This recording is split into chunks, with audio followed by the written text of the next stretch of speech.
Good evening, everyone. Welcome to the August 20th Town Council meeting. In the spirit of truth and reconciliation, we acknowledge the town of Edson is located on Treaty 6 territory, the traditional and ancestral lands of the Niqawak, Saulteaux, Siksika, Piikani, Kainai, Dene, Nakota Sioux, and the Atipitimiwak nations. We honor the knowledge of this land, the elders and youth which gather here, and our ancestors who have gathered here for centuries. Can I get a motion that the agenda for the August 20th, 2024 regular meeting of council be adopted as presented?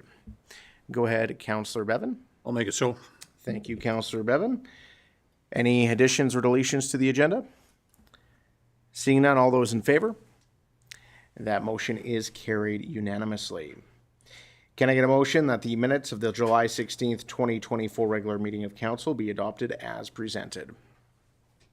Go ahead, Councillor Taylor. I so move. Thank you, Councillor Taylor. Any questions, comments, or concerns? Seeing none, all those in favor? That motion is carried unanimously. So we do have a public hearing for draft intermunicipal development plan bylaw 2306, draft municipal development plan bylaw 2307, and draft Bench Creek area structure plan bylaw number 2309. And so we will open up this public hearing. As we open up this public hearing, just want to go through some housekeeping matters. First of all, just a reminder, this is a public hearing for council to hear feedback from the public regarding the items before us. It's not opportunity for debate, and no decisions are made during the public hearing. If applicable, the applicant will be given an opportunity to speak, 15-minute time limit. Other registered speakers will have 5-minute time limit to speak unless the chair extends the allotted time. Please direct all comments through the chair. Administration will provide a brief introduction of the bylaw, and council will ask questions of administration. If you have any written submissions, anybody from the public that has written submissions, please provide that to Amanda, if you want to raise your hand, Amanda, and that will be a part of the public record.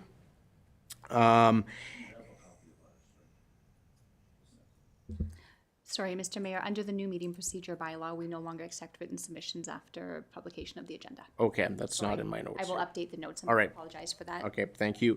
So I believe some submissions have already been, or a part of the package here.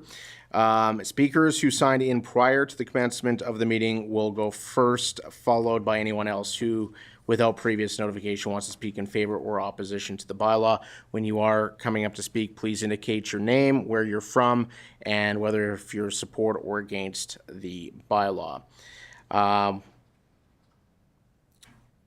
Then we will close the public hearing. The applicant will be granted an opportunity to address any contradictory evidence at the discretion of the chair if they so wish. And then any final questions or clarifications from council will come, and then we will close the public hearing. So with that, the public hearing is open, and we will ask Ms. Julia Darling to present on the items before us this evening.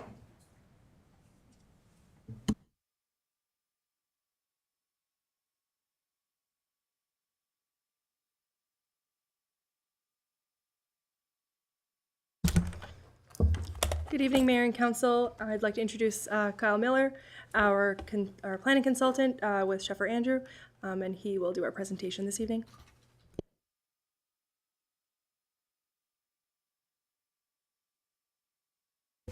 Thank you very much. Good evening, Mayor and Council.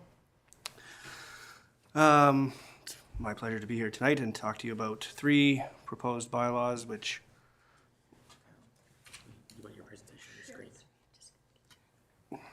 sorry. No, that's okay.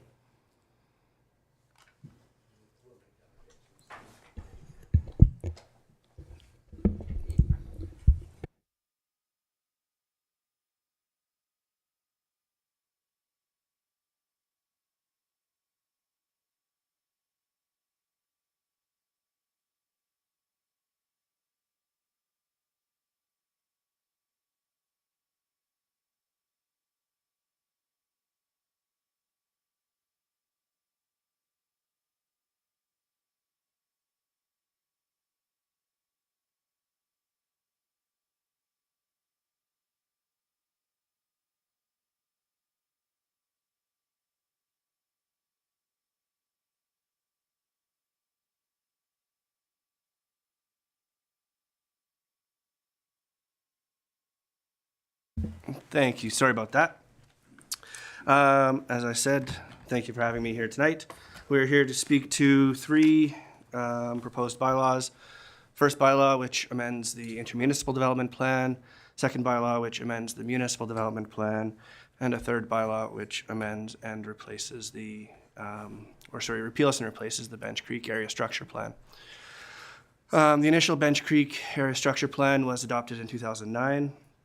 The landowner of the property has made application to both Yellowhead County and the town of Edson to amend the area structure plan. There are outlines of the existing area structure plans within the town and within proximity to the town that are in the intermunicipal development plan and the municipal development plan, which is why we are amending those two documents, because the application was to increase the plan area affected by the Bench Creek area structure plan. So we're amending two maps in the municipal development plan, maps 3 and 4, and we're amending two maps in the intermunicipal development plan as well. There's also an amendment or a change in the Bench Creek area structure plan from previously adopted to its current iteration, which indicates that should applications for subdivision or development be received in the new or existing plan area, that additional technical studies will be provided in support of those applications. In red, we can see that we're adding about 1/4 section to the plan area. The lands being added to the area structure plan are entirely within Yellowhead County, but as it's a joint area structure plan that is adopted by both municipalities are required to adopt the amendments in order for them to be effective. There is a small portion that is undeveloped of the plan area that is within the town of Edson. It's shown on the right-hand side of the screen. And when council was reviewing your land use bylaw earlier this year, you did a little preemptive land use redistricting. So our land use districting is consistent with what is currently proposed in the Bench Creek area structure plan. One of the reasons we have to amend the two higher level documents above the area structure plan is that the Municipal Government Act does require that all statutory plans are consistent to each other to the extent that they apply to the same lands. And so that's why we're amending the other two documents in addition to the Bench Creek area structure plan. Previously at your regular meeting of council in July, council did give consideration to first reading of the three bylaws that we're having the public hearing for tonight. When we review an area structure plan, we do review it for its consistency with those higher level documents in order that there are no conflicts between them. So there's a section in the intermunicipal development plan which states that estate residential is proposed for the northwest segment of the town where piped water and sewer systems cannot be economically extended and in compliance with the town's municipal development plan, and that an area structure plan will be required to allow the rezoning from the current urban reserve land use district. So that speaks to our conversation that we had before, where we had gone through that redistricting exercise when council reviewed the land use bylaw earlier this year. There's additional policy direction in the intermunicipal development plan, which requires that water supply and methods of sewage disposal will need to meet provincial and municipal standards and regulations. And correspondingly, there are sections 6.72 and 6.73 of the Bench Creek area structure plan that identify that the lands within the plan area will be privately serviced with potable water and sanitary sewer systems. So in our opinion, that is consistent with the policy direction in the IDP.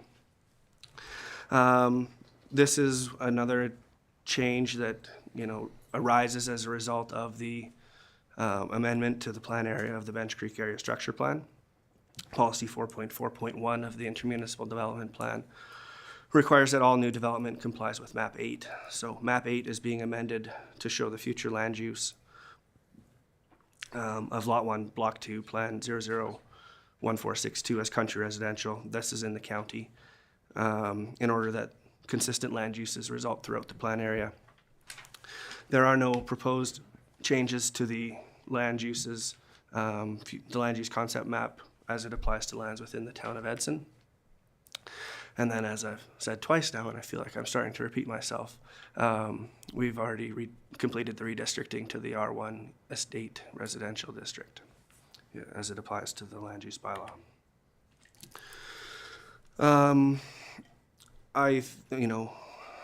Anytime there's policy direction in a statutory plan that has to do with suitability of lands, I think it's very important to ensure that subsequent subdivision or development identifies any development constraints.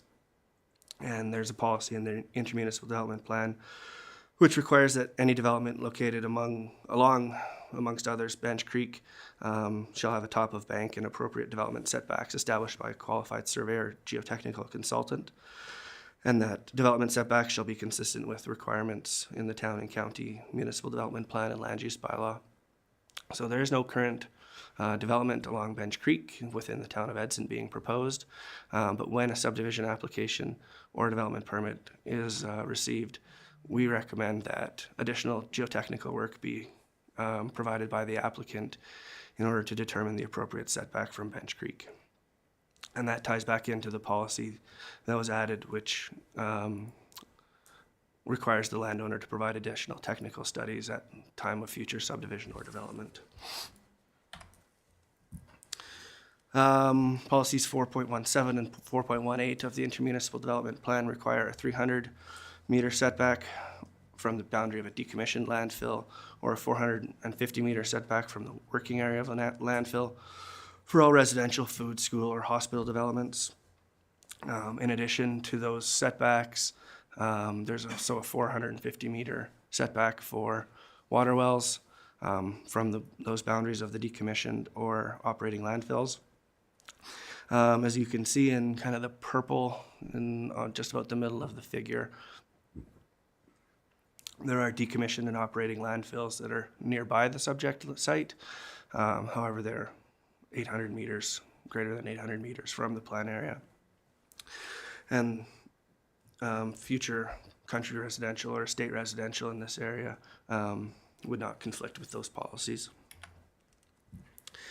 On this figure, I just wanted to show you the plan area that is currently shown on map 7 in the intermunicipal development plan, and then the revised plan area as proposed by the landowner. Again, this is just the changes in areas from on map 8 in the intermunicipal development plan and showing the changes between the two areas. So overall, the policy direction in the Bench Creek area structure plan is consistent with the relevant policies identified in the intermunicipal development plan. We then looked at the municipal development plan to ensure consistency between those two documents. Section 6.2 of the municipal development plan outlines the following objectives for residential development within the town. We're encouraging a wider range of residential parcels. We're encouraging development of well-designed neighborhoods. We're promoting the upgrading of infrastructure. We're regulating the overall density of development, and we're ensuring that water recharge areas are protected. The revised Bench Creek area structure plan does enable a wider range of residential parcels by enabling those estate type parcels, and also includes regulations related to density within the plan area. Policy 6.3 of your municipal development plan relates to servicing and connection to municipal water and or sewer servicing. Where connections to piped municipal water or sewer are not available, residential parcels must be a minimum of 5 hectares. Sorry, 2 acres. 2 hectares, 5 acres. And on those parcels, we can allow servicing through a water well and a sewage holding tank. There are 2 policies in the area structure plan that relate to servicing of future parcels. and they indicate that this parcels will be serviced privately with potable water and sanitary servicing. When a future subdivision application does come in, a Water Act report will be required prior to, or in order to determine an application, subdivision application is complete, which demonstrates that the aquifer has sufficient water in the, there's sufficient water in the aquifer to supply each proposed residential parcel with 1,250 cubic meters of water per year for each new residential parcel without interfering with traditional agricultural users, licensees, or traditional agricultural users within the quarter section. That requirement actually comes out of the matters related to subdivision and development regulation and is a provincial requirement instead of a municipal requirement. But when making a decision on a subdivision application, we have to abide by that regulation.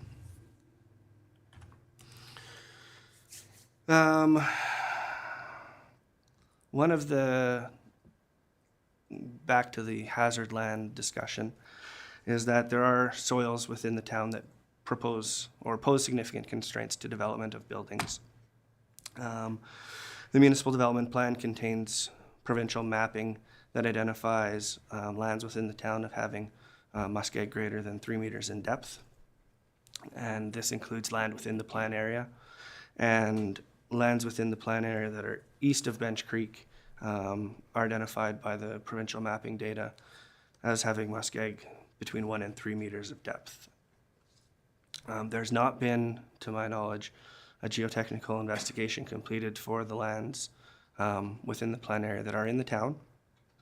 And as a result, we would be expecting that a geotechnical investigation on each of the proposed lots with any subdivision application be completed in order to demonstrate that the site is suitable for the proposed use. These are the two amendments to the maps in the municipal development plan. And again, the existing municipal development plan shows the plan area of the Bench Creek area structure plan, so we are proposing to revise those maps in order to reflect the change in the plan area. And as well on map 4.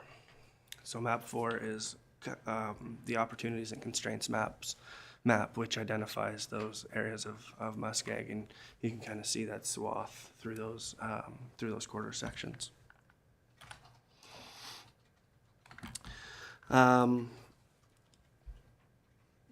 From, I guess, a preliminary review of the information that's in the Bench Creek area structure plan and in the town's other planning documents, the technical studies that were completed in support of the original area structure plan were not updated, and as a result, new and or revised technical studies would be required in order for a complete subdivision application to be received by the town.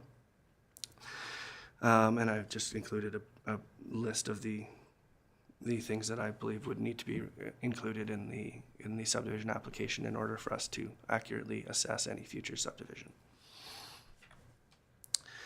The revised area structure plan, now that we're at the area structure plan, provides a framework for future subdivision within the plan area.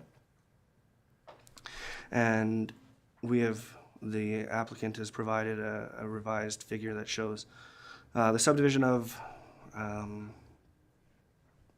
parts of 2 lots that will be within town boundaries, and that's parts of lot 3 and lot 4. There are no technical issues with having a lot in multiple municipalities, in more than one municipality. However, I will acknowledge that there are certainly some practical issues that arise when that occurs. But that is the plan that has been presented by the landowner at this point. The land's portions of proposed lots 3 and lot 4 that are within the town are, as I said, in the R1E district, and the permitted uses in that district are single detached dwellings, accessory buildings, minor home businesses, and parks and public utilities. With respect to the statutory requirements for today's public hearing, a public hearing notice was prepared in accordance with the relevant sections of the Municipal Government Act. The notice was published in the Weekly Anchor on the 6th of August, 2024, and the 13th of August, 2024. And it was also published on the town's website on the 2nd of August, 2024. In addition, adjacent landowners within the town were provided with notice of the public hearing by hand delivery of notice on the 9th of August, 2024, and by registered mail. As a result of these notifications, the notification and public hearing requirements in the Municipal Government Act have been satisfied. Apparently I have a duplicate slide, my apologies. There is a more comprehensive planner's report that is included in your public hearing agenda. However, that is the conclusion of my presentation, and I'm happy to answer any questions that council may have. All right, before we get to the presenters, is there any questions for administration on what has been presented so far? See none, thank you very much for that. And now I believe we will welcome the applicant to come and speak, who will have up to 15 minutes to discuss their plan with us. Please introduce yourself and which jurisdiction you're a resident in.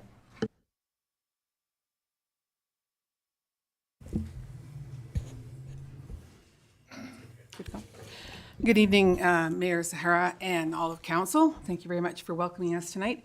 My name is Deborah Duke, and this is my husband, David Ferguson. We currently reside in the county on the northern part of the parcel in question that we are referring to in the area structure plan as Parcel A. We've been living there since 2021. We developed the property over the course of a year, and in 2022, the rest of our family joined us from the north and are also living in the same location, 3 adult children, and one of those children has his family with us as well.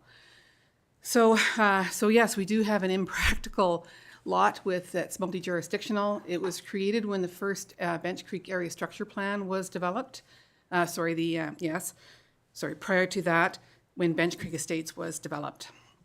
The remainder of that development was part of the southwest quarter section on the east side of the creek, and that was attached to in a lot consolidation with the northwest quarter section, the remainder of that. And that is how we arrived here today. When we bought the property, we recognized that, but we also thought it was a very beautiful property with Bench Creek flowing through it. We subsequently discovered that that also puts a serious constraint on the use of the land because there is only one access to that land, and that is from Rodeo Road, which is on the west side of the entire parcel. And I believe that is actually from some historical documentation I had from the town of Edson previous planner. That is why that southwest section was attached to the northwest, because there is no other access to that parcel across the creek. So that's where we arrived here today. I guess tonight we'd like to make sure that you have some personal context for the application in front of you, because it's not something that we can build into the plan. So the plan that's been developed is really a council's document. And so we want to provide a little bit of personal information if that's acceptable. So we are, of course, speaking in favor of the amendments. The main driver of this cascade of amendments before you is the area structure plan that's put in place that is replacing an unfeasible structure plan that was in place prior to, which required a creek crossing with public road, which proved to be too expensive to warrant even a 14-lot subdivision that was proposed at the time. And the project could not go forward. So that is why the old area structure plan has been sitting there since 2009, not moving forward. However, we had the opportunity to also purchase a quarter section next door to us, and that allowed us to, with a consolidation in the subdivision plan that we developed, add road frontage on Township Road 534 to the project. And that gave us another access point, which provided public road access under subdivision, or will potentially, to that east side of our lots.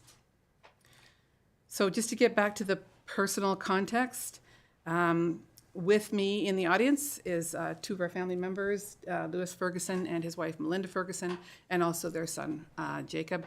Absent tonight are Roland Ferguson and our daughter Maxine, who is on shift in the north this week and couldn't be here. So I guess the key message that we want to convey tonight is that this is not a structure plan, or the subsequent subdivision application will not be. These are not a commercial venture for profit. This is simply a family who are working to ensure that their children, their adult children, all have an opportunity to benefit from the land, establish their families and their homes and their occupations here in our area. We moved here in 2021, and we chose the property that we call Parcel A in the plan as a home for our family, but we recognize that as we age, we need to make sure that the family can stay on these acreages with their own titles and not be forced to sell out when we pass on, just so that they can then take the value and share it. The acreages we propose from parcels A and B are in keeping with the surrounding neighborhood and will give each member of our family a place for a home and a family in the occupation. And I want to also mention that as government professionals, almost everybody in the family is working as government professionals. We had an added stake that we recognized right away to support the municipality's aims for this area, and that are expressed in the statutory plans that we're amending tonight for now and in the future. And again, that's why you're seeing what we hope is a plan that suits our family but also suits the community. And I want to point out, this plan doesn't encompass it, but we've taken care to keep options open for future growth for this area and for our family, so that when we pass on and others can go forward with potentially further subdivision in the future, and as our community grows, it can accommodate more and more families. We want to thank the town staff that helped shepherd this proposal forward. It's an enormously complex set of regulations. I believe 7 statutory plans had to be consulted, as well as some plans under revision, your land use bylaw, and the counties. It's quite a challenge. So it was no small task, and everybody's help is much appreciated. So with that, I'll thank you very much for your attention. Do you want to add anything? Yeah, I'd like to say something. I'll repeat some of that Debbie just mentioned. Besides all the acts and regulations and stuff that went on here, everybody's heard of the housing shortage. We needed like 1 million houses or something with the immigration and stuff. Deb and I purchased a piece of property here in Edson. It's big enough that we were hoping to divide it up and give our 2 sons and our daughter a place to build a house, right? It has turned out to be so difficult that it's amazing. It boggles the mind. And that's all we wanted to do, the family. Kids nowadays, teenagers, they can't afford to build a house or buy a house. Everybody's heard that. It's impossible. We ended up with an advantage of being able to give our kids a piece of land that they may be able to build a house on, build a future here in Edson. We want to help this community, grow with it, and it's as simple as that. We want to divide a piece of property up to dub it out to our kids so they can build a house. And that's basically what Debbie just said. That's what we're trying to do. And all the regulations and whatever, it's definitely a contributor to why people don't develop and don't manage to help out communities. We want to help out your community. We had a piece up in your far northwest corner there. A lot of it's muskeg. We're not going to do anything with that muskeg. We possibly may even donate it or put a statute on it that we will never touch it. The areas that they're talking about on the maps, the piece that comes down into town, that's actually a high ridge. It's 35 feet higher than Bench Creek. And the one on the other side is the same thing. It's a ridge beside on the banks of that river. They're 35 feet up from water level. I mean, there's nothing to do with muskeg and any of that. Anything to do with muskeg, we can't afford to touch it anyways, because you have to dig it out and then put in so much money into fill and stuff. We're not going to touch that. We are on the high pieces of ground, anything that we're going to develop. Same with all the pieces that the kids have decided. It's just a simple little development within the family. so that they can possibly have a future here in Edson. And that's what I got to say. It's just bread and potatoes. It's not all these acts and regulations and everything. We have abided by them all. We've jumped through every hoop that has come in to do this thing. And it's coming down to the wire here that, hey, is it or isn't it the spot to help develop? Do we need to go somewhere else? We've been to 2 or 3 places. We've tried Lacombe. We've tried up by Greater Slave Lake. We've come from Vancouver Island. We've settled on Edson. Close to the mountains, we like it here. And we'd like to stay. That's all I've got to say. Real simple. That was your Awesome. I love it. I absolutely love it. All right. Thank you very much for your presentation, Deb, and your husband, and for your patience as you go through these processes. So, Council, do you have any questions for the applicant? Seeing none, thank you very much. And we will move on to our presenters this evening. I don't think you have anything new to add, Deb? You're good? That's everything. Okay. Thank you very much. Thank you. So next up, we will invite Brian. Come on up, Brian. Please introduce yourself, the location of residence, and whether or not you're in support or against. Hello, I'm Brian Poltoric. That's on. I'm presently the president of the board of Bench Creek Estates, right next door to our neighbors. I've came here neither to be not in support or in support. I mostly came here to learn exactly what the planning process is from our neighbors, and we didn't know what our neighbors were doing, and from I've learned just from their speaking here, it's quite informative. But I'll go ahead with our presentation. Like I said, I've lived at Bench Creek Estates since Mr. John Bruins created it with the town. There was some pretty interesting things he's developed then with the town in order to create that. And of course, that's before any of the planning bylaws and stuff that the town does nowadays. And I believe that's 97, in the late 90s, was created.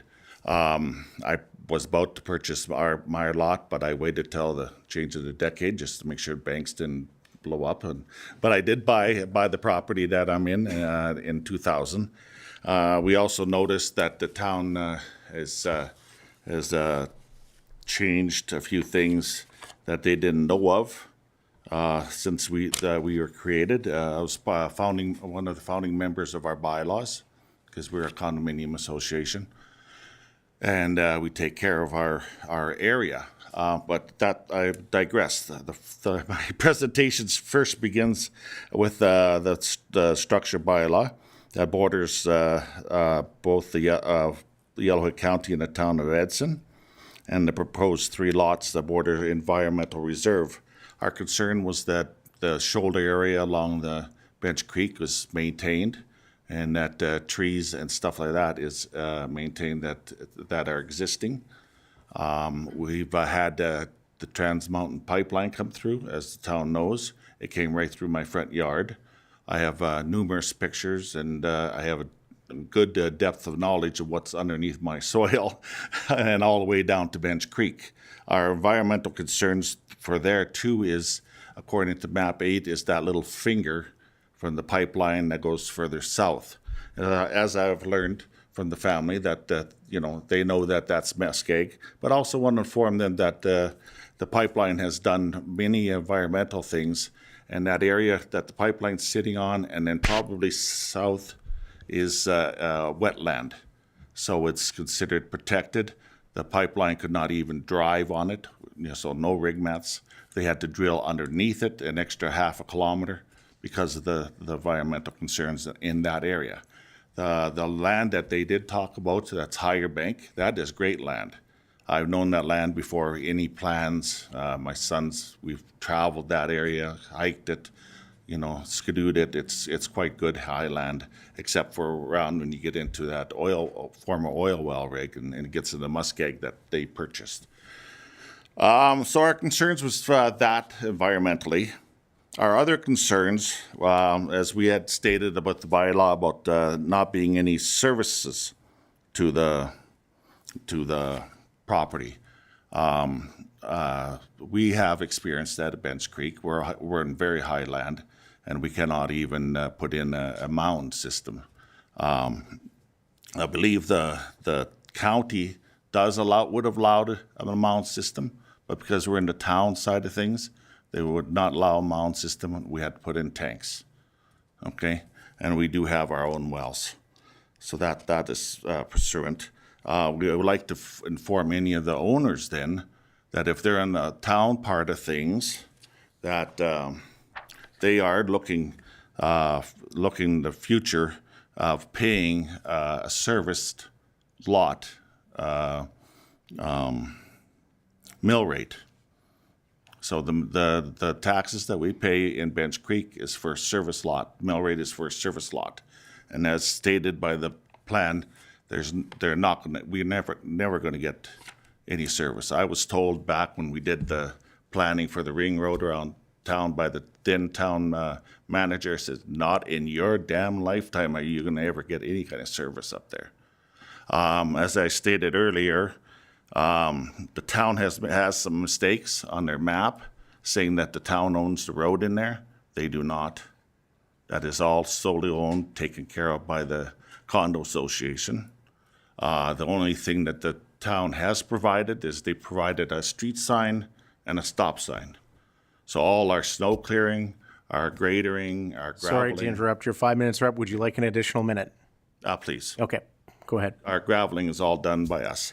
So I must say that if the people that develop down there on the town side of things will pay a different mill rate, more taxes than the county side of things. Just to let them know, unless the town has some changes and is able to change mill rate for non-service lots and properties. Thank you, sir. All right, thank you for your presentation. Before you leave, I'll just see if council has any questions for you. Go ahead, Councillor Pasichny. Yeah. That's Greg. Yeah, through the chair to our speaker. I guess are you guys speaking against the proposals, the changes, or you just want to see the ERs? I would, if they move as neighbors, I think they'd be great neighbors. From what their presentation says, they want to protect the environment. They know what the rules are for coming up to the creek. They want to develop families there. We'd love to see more neighbors. Okay, I just So I think in the roundabout way is to advise them on what they're looking at and what the town should consider in their development of the plan, and how what so they're advised and to be hopefully welcomed into the neighborhood. I know we didn't do a welcoming to the neighborhood type of thing with them when they first moved in, because we didn't know when they moved in. And then next thing we know, we had fires and stuff like that, and stuff welcoming was not in the books at all. But yes, I would like to see some good neighbors move in. So is there any specifics that you'd like to see in the presentation that the town has that you guys are particularly looking for? Well, Because any setbacks off of the creeks are going to follow provincial rules. So. Yes. And if like I said, it's on the county side. If the county side is going to allow a certain amount, like mounds or something like that, our concerns are, maybe we should be looking at being able to have mounts, since most of our hillside is away from the creek.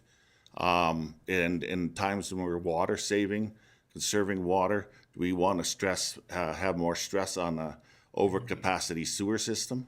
Because I know we pay a town bill that supports the development of a new sewer and water system, and yet we have our own wells, but we are dumping our sewer into the town system. So it's a little give and take there, and also a little give and take for the mill rate too, taxes on the county side as compared to the town side. That's my concerns. Okay, thank you. Thank you. Any other questions? Any other questions? Nope. Thank you very much for your presentation. Next up, we have Lewis Ferguson.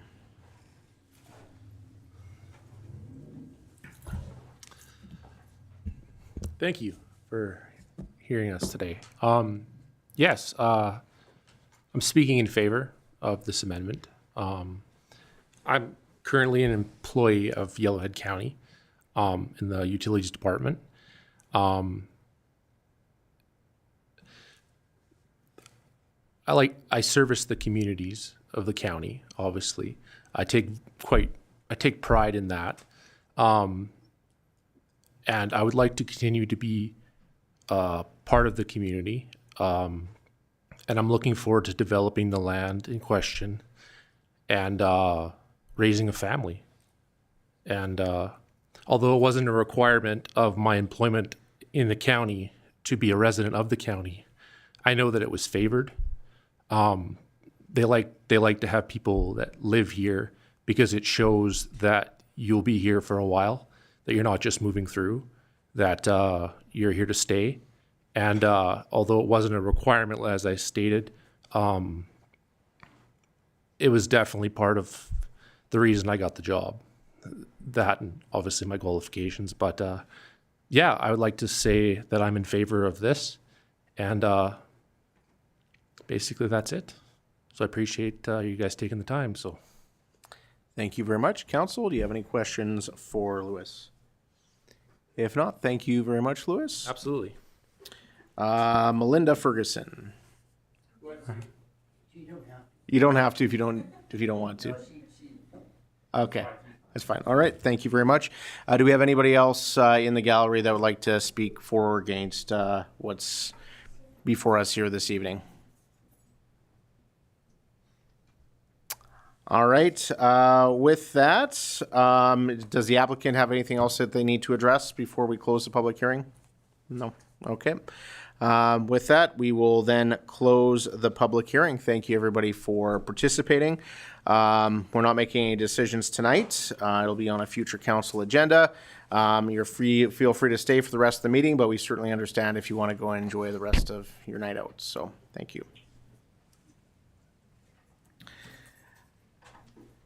All right. You guys want to stick around?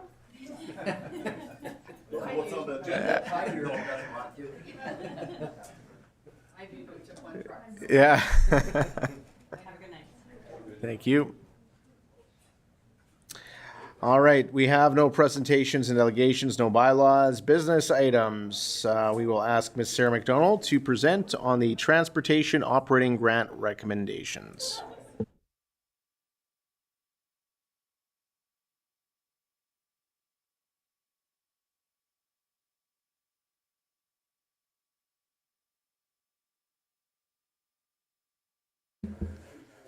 Hello.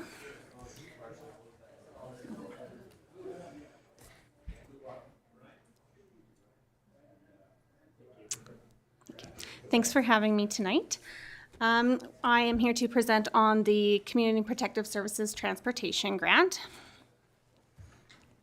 So our grant is a $10,000 that has been allocated in our budget for assistance with nonprofit groups to provide public transportation for vulnerable residents, for seniors, and for persons with disabilities. The objective of the grant is to help individuals to maintain independence, to feel a sense of belonging in their community, and to improve their quality of life with an increased access to community resources and activities. So that could be to medical appointments, grocery shopping, just daily programs that they might want to attend. Yes, wrong button. So we do have an assessment criteria as we go through each grant application. So we want to ensure that each application is clearly defined, their need for support. It meets the criteria of eligibility. There is a capacity to provide accessible, affordable transportation services in our community, a plan for sustainability of the service and impact, and an organizational capacity. And then the submissions also articulate the benefits of an increased independence, sense of belonging, the enhanced access to participation in community life, and then enhanced access to medical appointments as well in our community. And additionally, these agencies who have received the grants in previous years, we have asked to provide a financial report and a transportation services summary in order to be considered for the grant in 2024. So our recommendations is we had Scope apply for $7,000 and we are recommending $3,000. We had Edson Leap Society request $3,000 and we are recommending $2,500. McMahon Youth, Family and Community Services requested $8,000 and we are recommending $2,000. The Brain Care Center requested $3,000 and we have recommended $1,500. And then the Hinton Adult Learning Society has requested $1,750 and we have recommended $1,000. Thank you. Any questions? Thank you, Ms. McDonald, for your presentation. Councillor Pisichny. Yeah, through the chair, to our speaker. Maybe, I know we have a Hinton name on there. Can you maybe explain, it's in our notes, but it's not on your presentation, because locals worry about their taxpayer dollars. That money is being used in Edson, is that correct? There we go. Yes, it is. Will be used in Edson, so that the Hinton Learning Society does have, they do Hinton, Jasper, Edson, so they do have the society in Edson, and these funds will go directly to the 34 participants that are using the services in Edson. All right, thank you for that answer. Council, do you have any further questions for Ms. McDonald before we debate the motion that's upcoming? If not, thank you very much. And Council, can I get a motion that Council approve awarding $10,000 for the 2024 transportation grants as presented? Go ahead, Councillor Bevan. I'll make the motion that Council approve awarding $10,000 for the 2024 transportation grants as presented. All right, thank you, Councillor Bevan. And any questions, comments, concerns on the presentation? So just to give some context for members of council and the public, this transportation grant was previously provincial money. Over a decade ago, the province used to provide this funding for community organizations through the municipality. They pulled the funding many, many years ago. However, the town of Edson at the time decided to keep this grant available for community organizations. Obviously, the costs of providing transportation to community members has increased greatly. However, the grant has not increased since my time originally in council, some 15 years ago. So we are filling a gap that was left behind by the province, but really important for many vulnerable citizens in our community to access services. So with that, I will call the question. All those in favor? That motion is carried. Thank you very much, Ms. McDonald. Thank you. All right, up next, we have Armia Mikkel with a funding request for the design for 2025 infrastructure projects. Armia is our capital projects manager. Welcome. Actually, as you get that presentation up on the screen, I'm just going to recess the meeting for 2 minutes.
Good evening, Mr. Mayor and Council.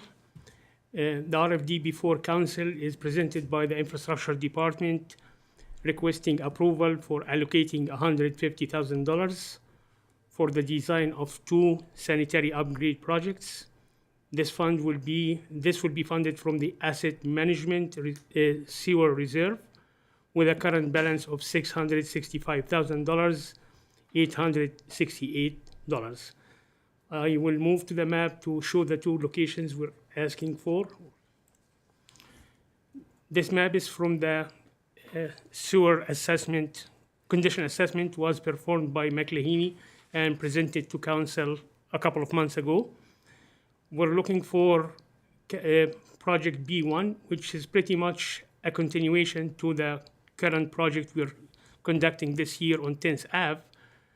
We had to start from downstream and go upstream. It makes more sense to continue this project. So once we started, we need to finish it to make sure we resolve the sewer backup issues during heavy rain events for the residents impacted. The second part is part of project A6, which is the southern part between First Ave and 6th Ave. And this is also part of the condition assessment was presented by McLeany. They had a list of high priority projects, and this one was one of the high priority projects. However, we need only to upgrade the portion from First Ave to 6th Ave. We don't need to worry about the rest of the project for this year or for 2025. Again, approving this allocation of the money will allow us to retain a consultant engineering firm to start the process of design, geotechnical survey, and tender preparation for the 2 projects.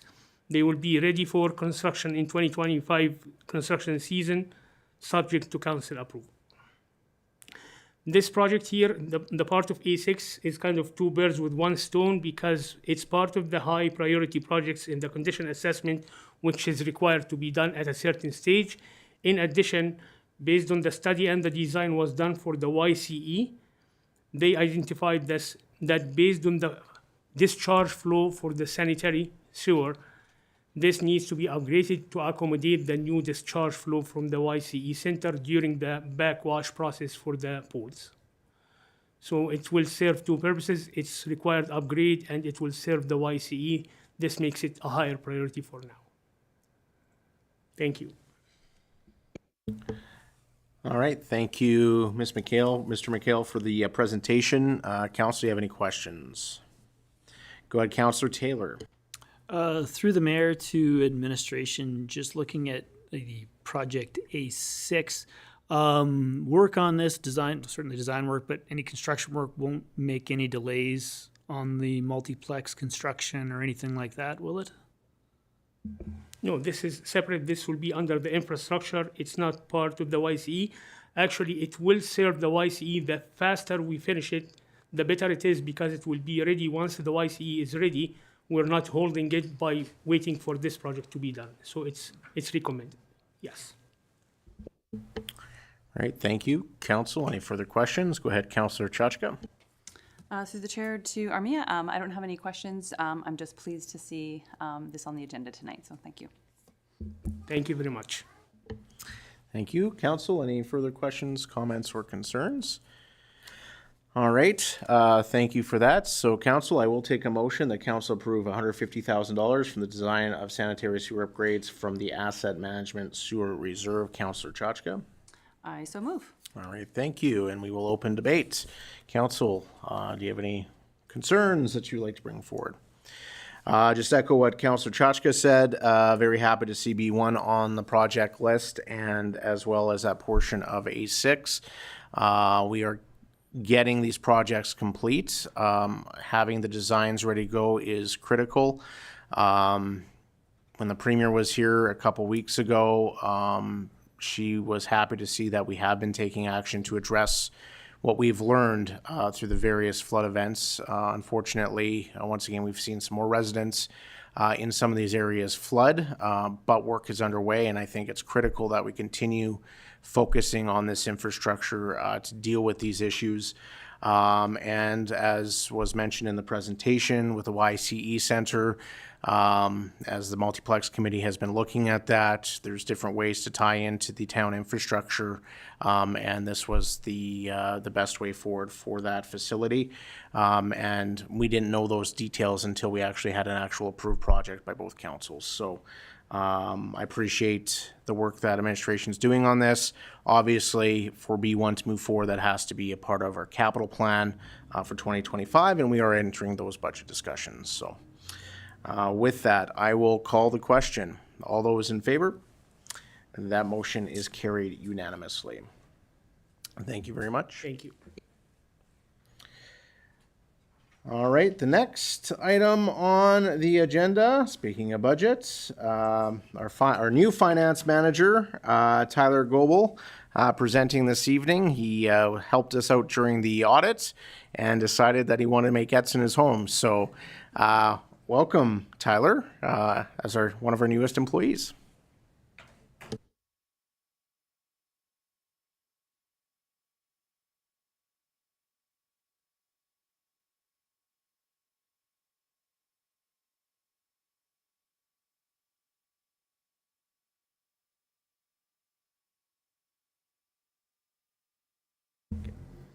Good evening, Mr. Mayor and councilors. Thank you for taking the time to listen to our proposed budget plan and timelines for the 2025 capital and operating budget.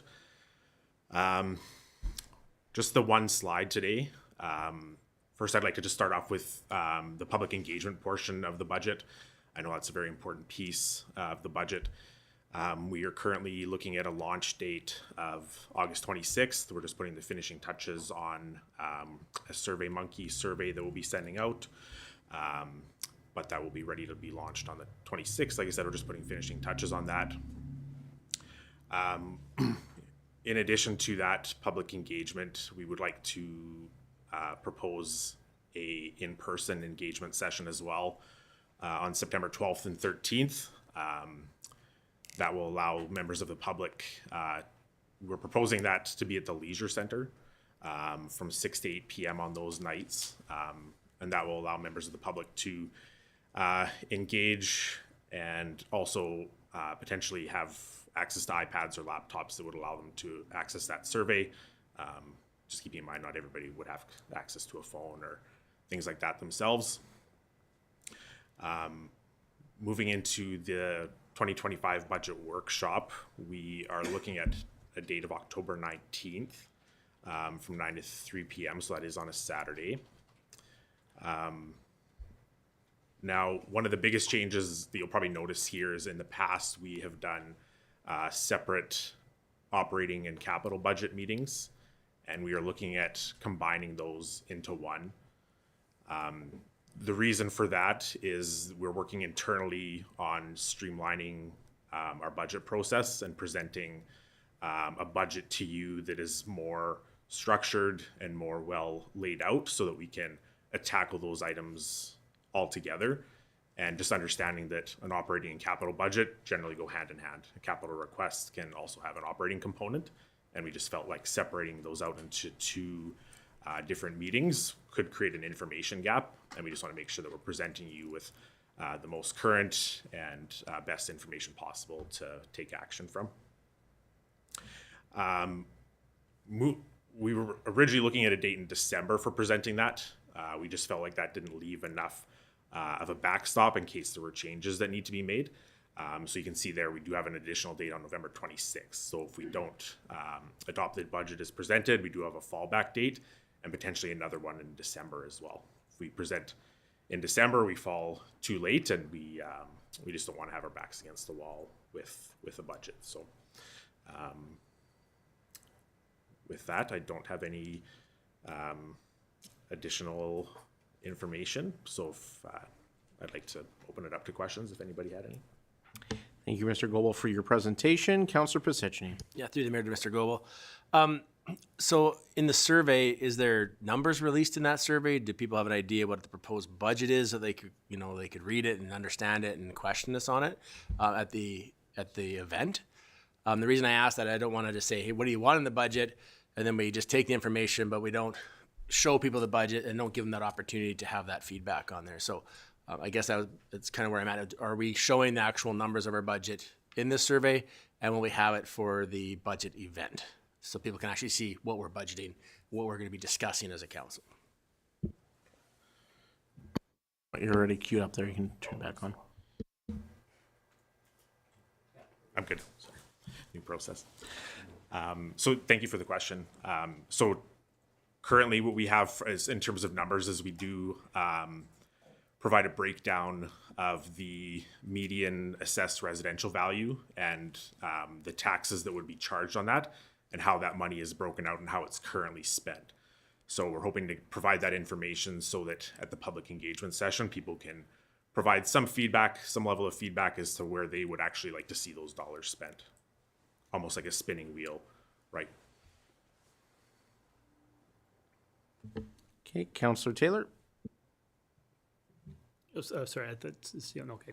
Through the mayor to administration, is there a particular reason why September 12th and 13th at the Leisure Center was chosen? Is there like an event going on, or? Yes, I'm sorry, I didn't speak to that earlier. So we do have some alternate dates in mind as well. We felt these were the best dates. They do line up with hockey assessments on those dates. So we just felt that foot traffic would be high enough that we would get some pretty good public engagement, and the focus wouldn't be on another event. We had thrown around some dates about a week earlier for the EMHA event, the Minor Hockey Association event where the Oil Kings will be in town. We felt like there would be too much fighting for space at that event, and the focus wouldn't really necessarily be on budget. So we wanted to get an event where there'd be some good foot traffic, but there would be necessarily such a focus on a bigger ticket event. So Okay. And that was my concern, is that if part of our public participation policy is going to where people are, not just hoping they show up. We have a budget session and no one shows up, we all sit there, right? And I even think about, like, on September 19th, we had the art walk downtown, right? Where it was very well attended, right? Those types of things. We have great events going on through our community services branch to have lots of people come through there, right? So, so long as we have enough people coming through that we get sort of a good range of demographic of people contributing, it's worthwhile. So, all right, thank you. CEO Beveridge, do you have anything you wanted to add, or no? Okay, Councillor Pisichny. Yeah, through the mayor to maybe administration as a whole. Has there been any consideration or thought gone into, because the way I'm reading this, and correct me if I'm wrong, is we're asking for information on how you want to see your tax dollars spent. We're going to open up the house to hear the feedback from the residents, how they want to see their dollars spent. Then us as a council is going to go into a workshop, and we're going to hammer out those numbers. And then administration is going to pound out those numbers into a document that shows real numbers. And then they're going to present it to us at a council meeting. But is there any thought being given to having another public engagement after our workshop so that people in the community can look at it, read it, see the actual dollars and cents? Because part of our change of our processes was to allow more engagement from our people. We're asking how they want it spent, and then we deliberate that. But at what point do people get to look at our numbers and then call their counselor and say you're crazy, or whatever the case may be? I just was wondering if there's been any thought to that process, or maybe I'm missing a step in all this. currently, we haven't had any consideration to that. All right, thank you. Anybody else have any further questions? Just further to Councillor Pisichny's point, I certainly would be open to having another round if we can squeeze it in. I know we're operating a little tighter timeline here, but I think that's something that should be considered. I'm also little concerned that we're going to have two events at the Leisure Center, which is just one basic demographic. I would like, I think maybe Councillor Taylor brought up a good point of maybe doing something downtown Art Walk. You're going to get more seniors and people that are not going to be at the Leisure Center on for those dates. Maybe splitting up one date there and one date at the Art Walk. I don't know how that's going to work with your timelines. But I know that our council is pretty flexible. If we have to have some special meetings to get this done, we'll certainly do that. Councillor Taylor? Yeah, through the mayor, I echo that as well. I just think back to last year's Art Rock. We also handle like pulled pork sandwiches, and I remember last year the lineup is down Main Street. Like it's incredibly well attended, right? And just piggybacking on those events, the community development events, going back over the summer, Teddy Bear Picnic, Ren Fair, Canada Day, lots and lots of people show up to these events and just piggybacking on them, right? Yeah, it's a good idea to go up to Leisure Center, but if you're just hitting the same amount of people just twice, and only people that are going there for hockey, that's only one demographic of people. And I think, there's lots of different events. Even October, Councillor Position, you brought up having another publication. The Fire Hall usually does their open house night. Lots of people. It's very well attended that night. Just piggybacking on those things is always a good thing. So I would be in favor of maybe doing one night Leisure Center and just having the art walk. I'm not sure how the iPads will work in terms of Wi-Fi, but well, there's a will, there's a way. We'll figure it out. All right, thank you. So just for council with our new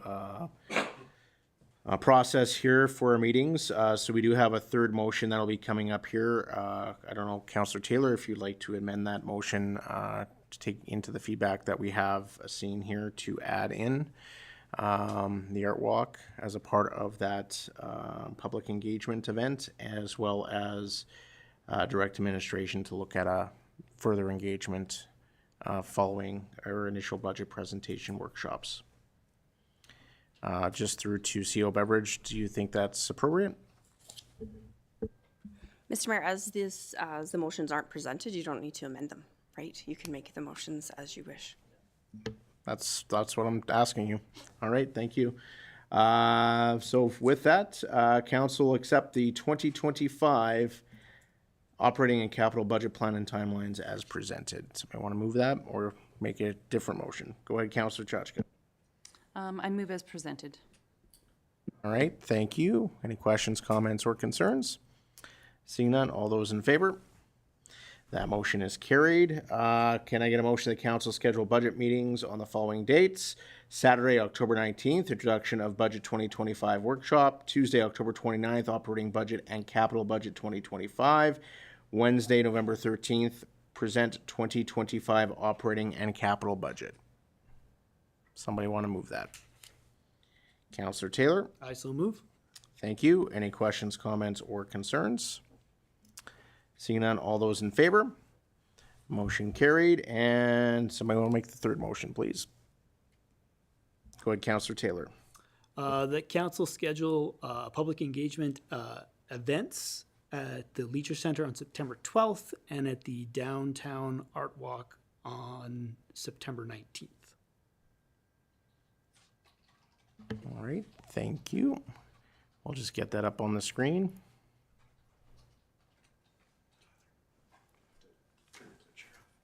Oh, sorry.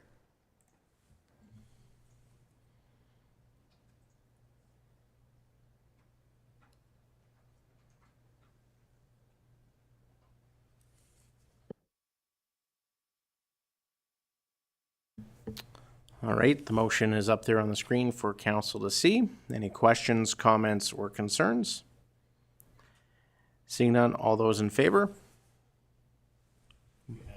Motion, oh, sorry, Councillor I Taylor. was just going to say, I just hope it doesn't rain on the 19th. That's Okay. my only thing. So, All right, yes, that motion is carried unanimously. And somebody want to make a motion to direct administration to add in a further engagement after our budget workshops? Yeah, I can move that. Go ahead, Councillor Posichny. Yeah, I would move that we would look at some kind of a public engagement post the council's workshop.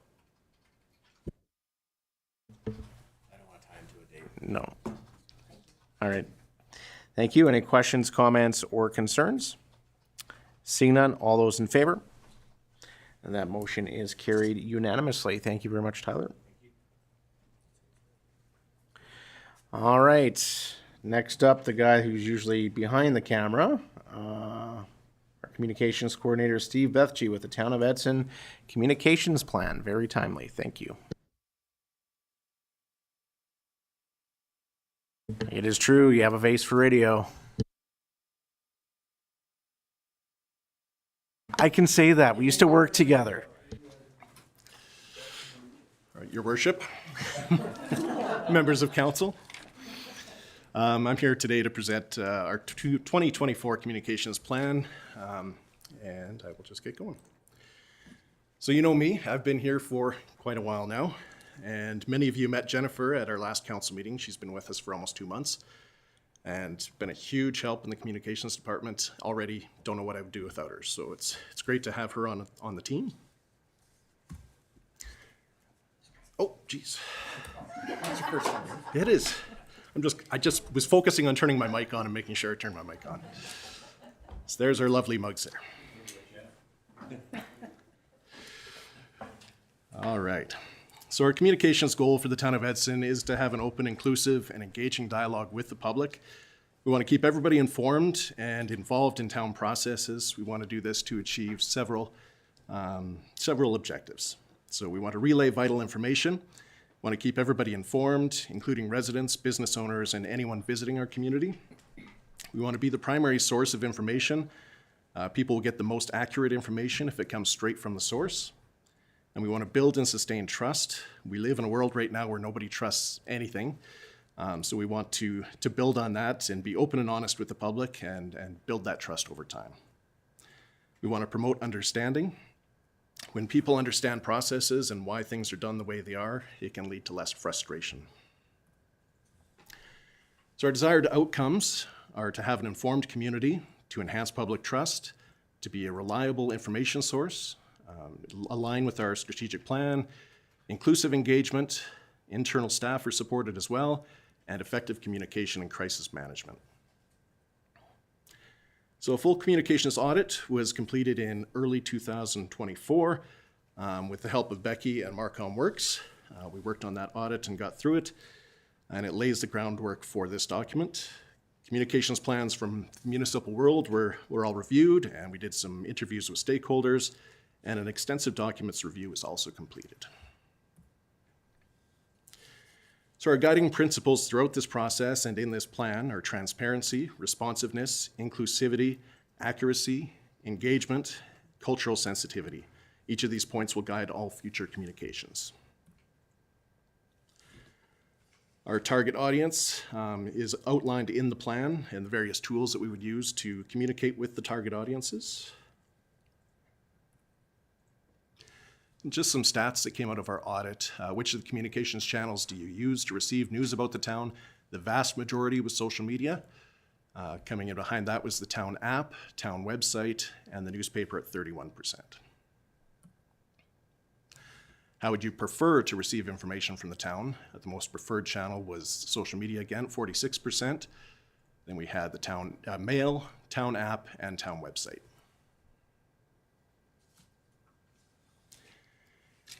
So strategies and tactics. These are outlined in the plan.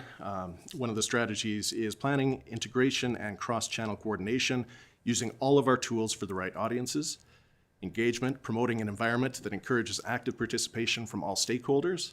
And transparency, which the town of Edson is committed to open communication to build trust and credibility within the community. Crisis communications. I think if there's anything we've learned over the last couple of years is it's important to have crisis planning done, and that includes crisis communications plans. The goal is to ensure that accurate and timely information is disseminated to minimize misinformation, to maintain public safety and trust, to uphold the town's reputation, and to provide clear instructions and information to all stakeholders during uncertain and often fast-moving situations.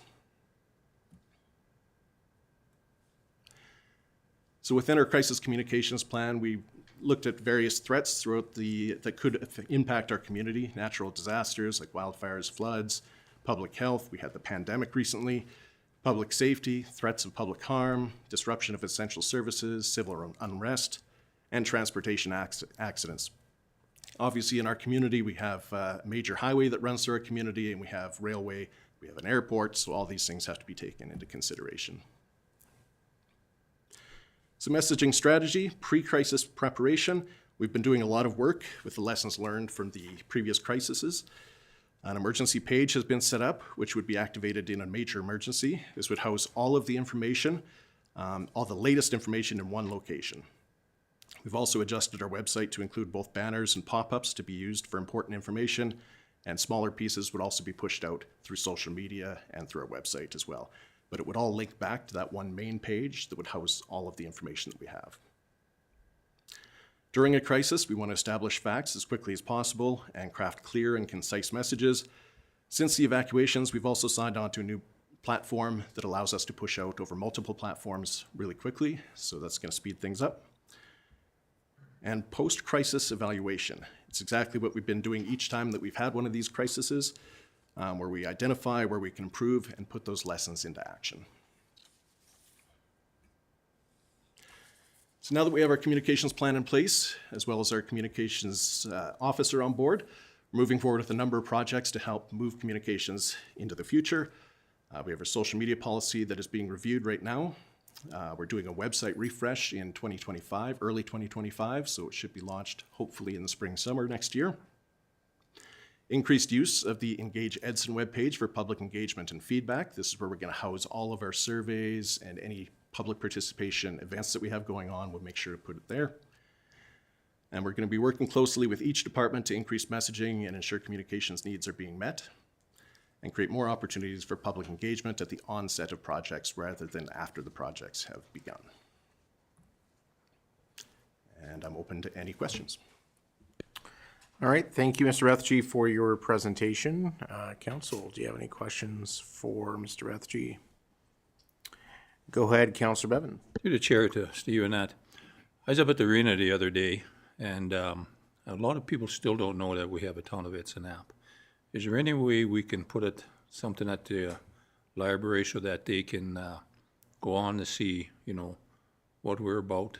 And even with our budget, saying that, they don't have something at home, they can go on there and be able to look at our budget numbers and put their comments in? Yep, through the chair to Councillor Bevan, we definitely do push out the app through advertising in our local paper and our website and social media. And it's something we can continue to do to make sure that people understand that we have it. And throughout the budget process, we're going to be doing a lot of advertising for that as well. Thank you. Council, any further questions, comments? Councillor Chachka. Thanks. Through the mayor to Mr. Betschke, thank you for the presentation.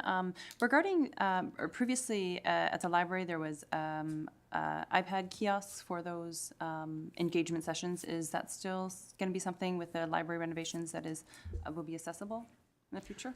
Yeah, we don't have anything set up at the library yet. Obviously, they just reopened, so it's something that we'll take a look at. Yeah, there's a few opportunities there to include iPads and stuff like that. Thank you, Councillor Taylor. Through the mayor to Mr. Betschke, any consideration given to online advertising, in terms of going to a global news website and all of a sudden the Town of Edson ad appears within that? Any consideration as just another way to get our messages out?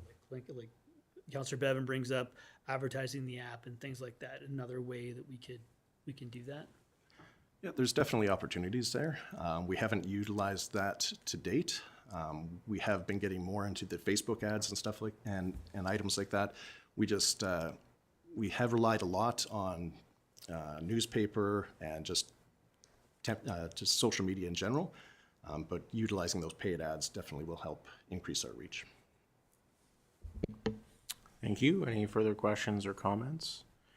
I don't know if you have an answer to this, Mr. Bethge. Do we know how many people have downloaded the Town of Edson app? Is it consistently going up or has it stagnated? I do know that other municipalities in our region have done similar apps with no success. I know we've had some success with that. Don't know if you have any details. Off the top of my head, I couldn't tell you exactly how many we have downloaded the app, but when we do a push notification, at one point we were getting close to 1,000 people were being notified. That has dropped. We did an update to the app, and since then people have to re-download it. So we don't have the final numbers on who have downloaded the upgraded app. All right, thank you for that. And just going through your communication preferences from the 2023 audit report, just something for consideration. I noticed that the annual report has very minimal people that are looking at it. However, it's probably one of the biggest, nicest documents to get information about where we are in the community. So I don't know if we have, I know we've gone to a digital version. People have to go find it. If we could, I don't know, attach it to the utility bills that go out, or look at printing out, a certain amount of copies and having them available at things like the library and the medical clinic and places where people go. Because I think there's a lot of information there that I think is really important to the public. It's, I believe, a requirement for us to do an annual report back to the community. I just look at all the effort that goes into designing and building that, and to have that kind of number is a little, I guess, disappointing, in my opinion. Yes, Your Worship, we used to print them off, and we'd print off like 100 copies, and we'd have 98 at the end of the day, and end up with a lot of wasted paper. So the program that we use now is strictly online. So it would be difficult to print it off in that form. It's something we can look at again if we wanted to go that route. But we can definitely start advertising it more. This year was a lot later in the year than we prefer to put it out, just based on some delays. So over the last couple of years, we've had a few incidents that have caused a few delays. Okay, thank you for that. Yeah, I think just having those available in some high traffic areas where people are waiting around, like at the lodge or whatever, would be, I don't know, at least it's an opportunity for people to get that information. Councillor Pisichny? Yeah, through the mayor to Mr. Becci. You didn't bring 98 of them to the lodge because they would disappear. But that's not my question. But it's further to the mayor's. But do we do a snapshot and put in the utility bills? Do we condense a form down to that, and then maybe with a link or the website to it? Just to, it doesn't hit everybody in the community, but every time you open the bill, there's an extra piece of paper, you read it, right? So I find it to be a fairly effective form of communication. Yeah, through the chair to Councillor Positioning is definitely something we can look at doing. We do a similar thing for the budget. Thank you. Councillor Taylor? I just support what Councillor Positioning said in terms of, I like the idea of providing the link right in the email, just the link. People are more likely to click on it than to go those types of things, right? Hence the online advertising. When you see that, they're more likely to click on it and go to the page, as opposed to reading something in depth, given or paper copies of that sort of thing. They like to do it on their leisure. So, all right, thank you. Any other questions, comments, or concerns? Seeing none, can I get a motion that council accept the Town of Edson Communications Plan as presented? Councillor Pisichny? I'll move the communication plan as presented. Council, do you have anything further? Seeing none, all those in favor? That motion is carried unanimously. Thank you, Mr. Bethge.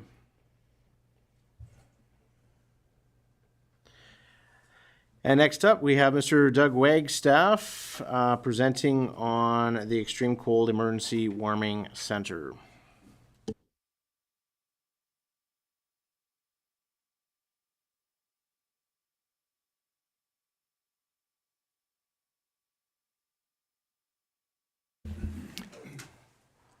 Thank you, Mr. Mayor, Mayor and Council. I am going to begin with just a bit of an overview, for anyone who might be listening, that this may be a new topic for. I know Council's quite familiar with the Extreme Cold Weather Emergency Warming Center project. The town of Edson does have a vulnerable population experiencing homelessness who are at an increased risk during winter months, especially during cold, extreme weather, at minus 25 degrees Celsius or colder. There currently are no facilities available for individuals experiencing homelessness to escape the extreme temperatures overnight. Last winter, the operation was temporary in nature, not intended to be a reoccurring responsibility of the municipality. In the absence of any program in the community addressing this need, the town of Edson has an extreme cold weather emergency warming center, long name, protocol, which provides a framework to operate such a facility. Administration requires funding authorization from council in order to prepare plans for any potential facility operation in the winter of 2024-2025.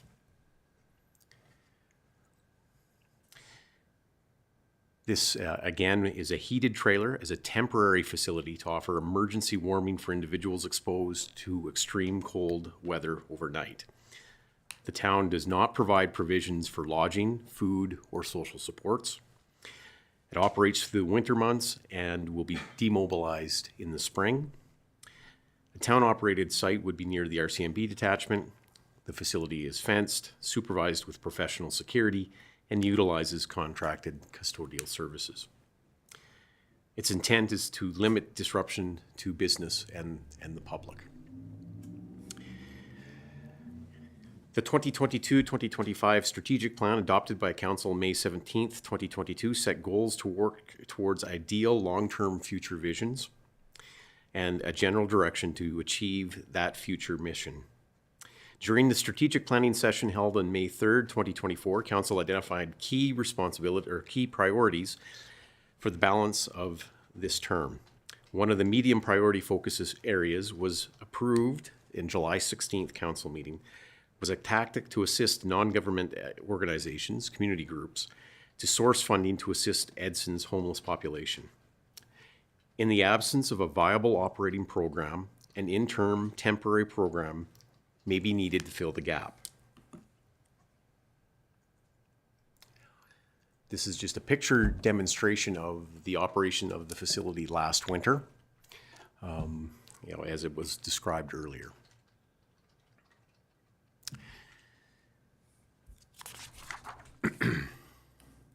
With staff contributions, we do not track or allocate staff costs to projects. Therefore, the calculated cost of staff hours is an estimate, and it's not included in the financial accounting. There's a cost in labor, roughly estimated at a roughly estimated dollar value, but the greater impact is the allocation of resources in time, energy, and focus from other core activities.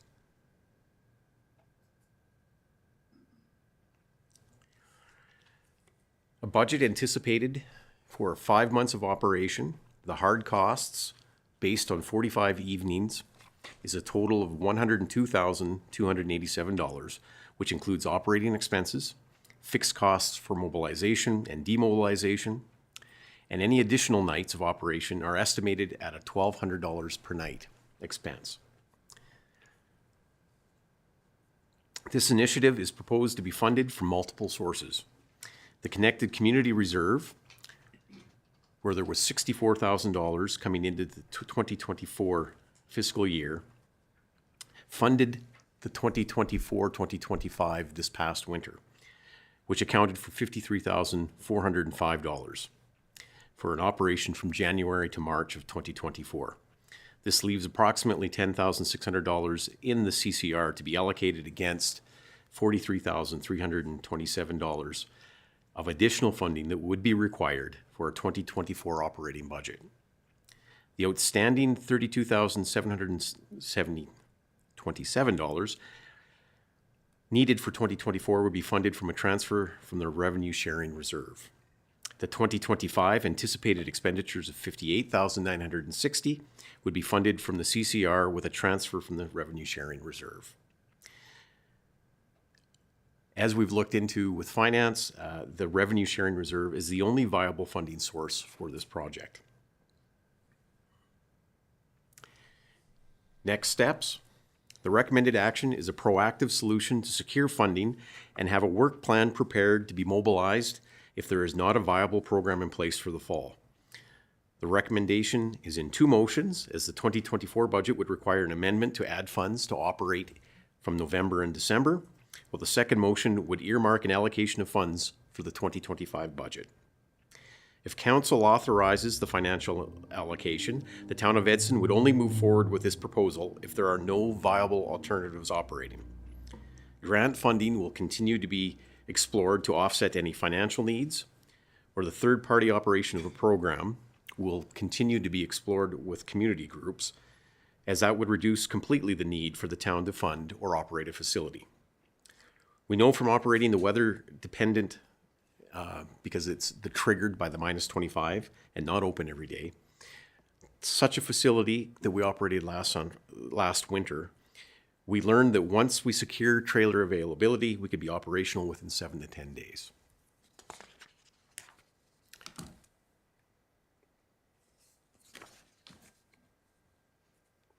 And I open council if there are any questions with regards to the motions and proposal before you. Thank you, Mr. Wagstaff. Council, any questions regarding the presentation? Councillor Chachka. Thanks. Through the chair to Mr. Wagstaff. Thanks for bringing this forward in August. My question, I've got a couple questions. So we know there's another non-government organization, nonprofit that's working on creating a MAP program. Do we know where they're at in that process? I'm making some assumptions that maybe they got a grant, but I really don't know. So we have been working with a community group that did make an application to the province last week. One of the considerations is currently the province regulations do not fund a warming center that's based off of a weather-dependent trigger. They currently only fund those that are MAT programs that operate on a daily basis. But that is under review, and in talking to the province, without a firm timeline committed to, they have assured us that they are looking at whether or not they would fund such a proposal. Thank you. Councillor Bevan. Through the chair to Mr. Wagstaff. You touched on another organization looking at possibly doing something. Would it be possible that they have the fenced compound in there now, all the way around? Is there a place where we could put our warming trailers inside that facility right now, that compound, which would get away from putting in any security? I mean, cameras are already set up down there, lights are set up outside. They could tie into the power that is down there to run those warming facilities. Do you have people there that run security? So we wouldn't have to be putting out a big dollar figure here for, all this. They could help us out with security. And once they close the shelter, the warming center, say 8 o'clock or 9 o'clock, the building opens up, the residents can go in there and get warm, get, food or whatever, and hot drinks and that, eh? So when I look at this here, I thought, if they're willing to help us out and we could help them out, they say whatever dollar factor we would want to put into it. But if those would go down there, we could get rid of a lot of this stuff right now, like your generator and everything else. The cameras, renovations, cleaning supplies, because they have their own cleaning people and everything else that runs that center. They could go there and also clean it up during the daytime, open her back up again at 8 o'clock at night or 7 o'clock at night again or whatever. And we wouldn't have to put in a big total number here.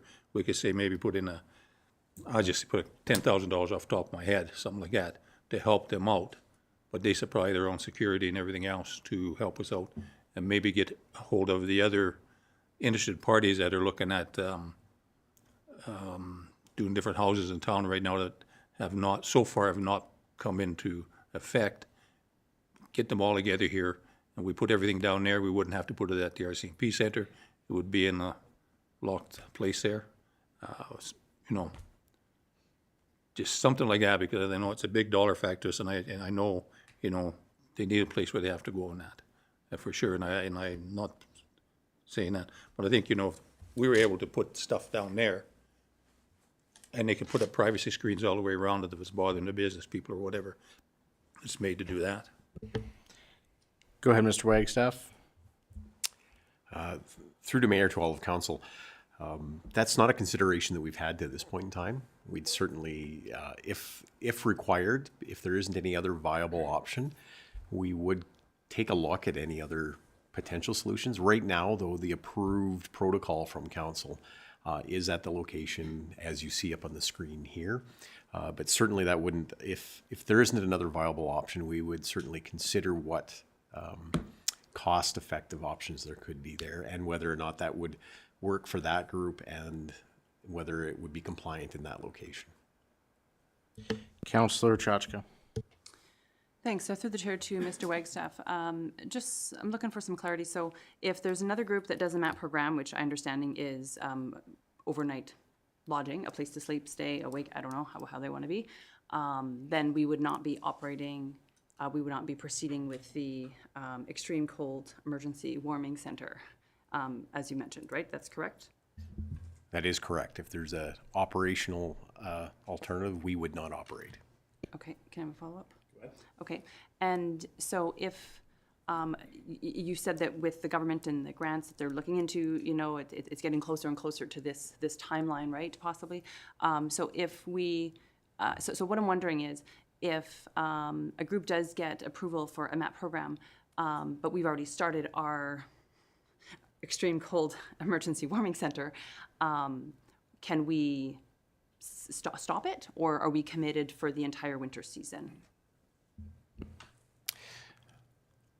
In the scenario where if something was delayed and opened up after we opened up in November, we certainly could demobilize. The contract we had set up previously around security is something that can be brought to a close easily. And the rest of the expenses we have are all just rentals month to month, so they could be returned within 30 days. Thank you. Councillor Taylor. Through the mayor, I think I struggled to say this, but it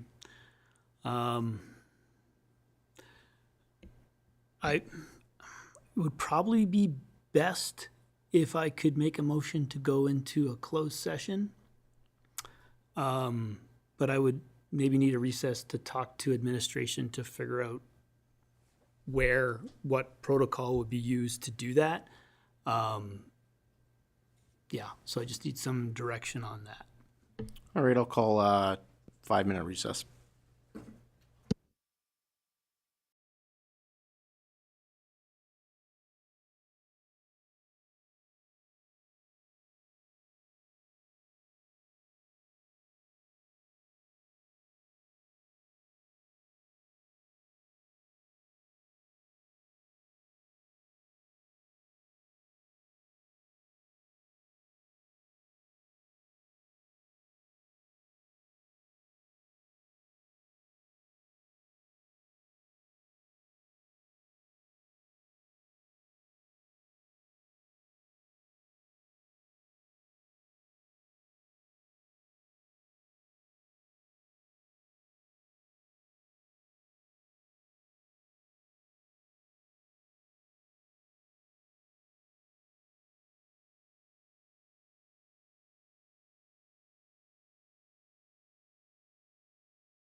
All right, thank you for your patience. So before we get to Councillor Taylor, Councillor Pisichny had queued up, and I believe his question is going to be simple, so we'll go to him, and then we'll go back to you, Councillor Taylor. Go ahead, Councillor Pisichny. Yeah, through the mayor to Mr. Wagstaff. My question is, I guess, fairly simple, is how many organizations in our community are currently working on a shelter program or a MAP program? And because I've heard there is some working on some, but I'm just curious how many different organizations, and if so, how far are they along, and what are the chances are they'll be in operation before we have to deploy trailers? To our knowledge, there is only one community organization that is considering a MAT program. The task force, the homelessness task force, and community organizations that are involved in that task force are looking at transitional housing. With regards to preparedness, that depends upon the answer from the provincial government, because it is based solely on whether or not they get grant funding. If they get grant funding, they're going to pursue it. If they do not have grant funding, they don't have the means to pursue it. Go ahead, Councillor Pisichny. Yeah, through the mayor, Mr. Wagstaff. So then you said earlier in your presentation that MAP programs were currently something that was being funded by the province. So would this qualify? Do they have a chance at it, or is this something they're out shooting on left field? Currently, the MAP programs would have to operate every day, regardless of the temperature, to qualify for funding. But that is under review. We have spoken with officials from the provincial government who took a look at what we did last year and are considering whether that style of MAT program that is only triggered by a temperature is something that they may consider funding. And they did not give us any timeline or guidance as to whether or not that will happen. It's actually just more of a clarification, because I wasn't referring to us getting grant funding for our program. It was more for the organization that is looking at a MAP program. Is that a everyday program, or are they only looking for the same parameters that we ran? They are only proposing the same parameters that the town of Edson ran last year. All right, thank you. And I just want to clarify, the organization looking to do the MAP program is not the Homelessness Task Force. Homelessness Task Force is looking at doing more longer-term solutions towards this problem, just in case there was any confusion there. Councillor Taylor? Go ahead, Councillor Taylor. Do we have the motion on the screen?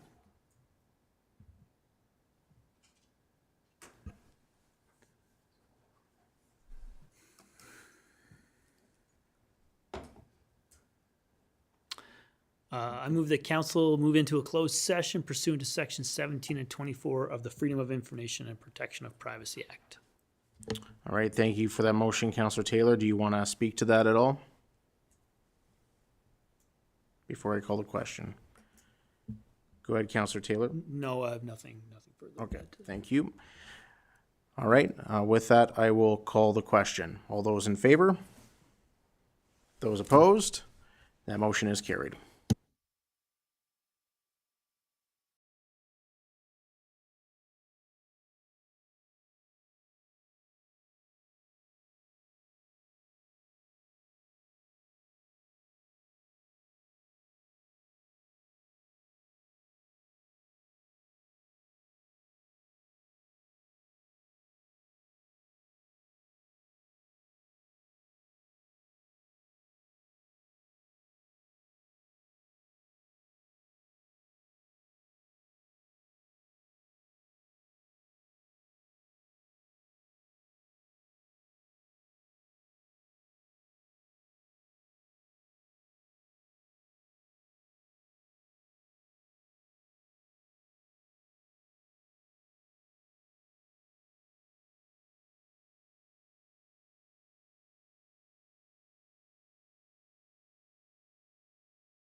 All right.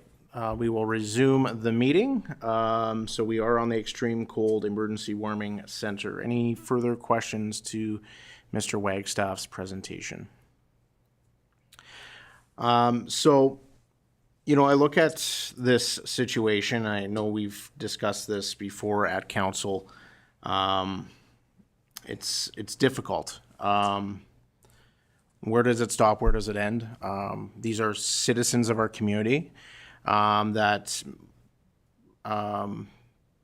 have no place to go in extreme cold. And I've said this before, and I'll say it again. If it saves somebody's life, then I think it's worth it. I don't like spending this kind of money. That's a lot. There's a lot of money here. That's close to a 1% amount of our taxes. And I much prefer us looking at longer term solutions. This is nothing, this isn't even a Band-Aid when we're looking at the extreme cold warming shelter. It's not solving a problem. It's really not solving a problem other than getting people out of the cold. And to be clear, this is not shelter space. This is not a long-term solution. So I commend any organization that is looking at longer-term solutions to this issue. And one can argue whether or not this is in the municipal realm or if it's a provincial responsibility. I think we all have a part to play as community members and as a community. I'm just wondering, Mr. Wagstaff, as I look at this budget, we're renting a light tower and generator for an immense amount of money. At what point does it become more advantageous for us to just have this purchased where we could use it for infrastructure projects? Say we have another, God forbid, another emergency where we have this equipment available for town crews. Have we costed that out to see if maybe that's a better solution for us? At least then we have an asset that we can use throughout the year. We're not just renting and throwing money out the door. And then I look at the security. I think security is absolutely necessary when we look at facilities like this. But now, you know, we're halfway paying for another CPO that we could use all year round. So I guess, has there been any considerations to that? And also, hopefully this is not needed and that there is a solution that is found that doesn't involve this kind of money. And that the province would be able to pay for whatever is required. Mr. Wagstaff, I don't know if you have any comments to that. We did not explore the purchase of a generator in the light stand. That's something we can look into. We did explore the purchase of the trailers for multiple use other than this. That didn't have those were $31,000 a trailer, so it was not. We didn't think that was feasible.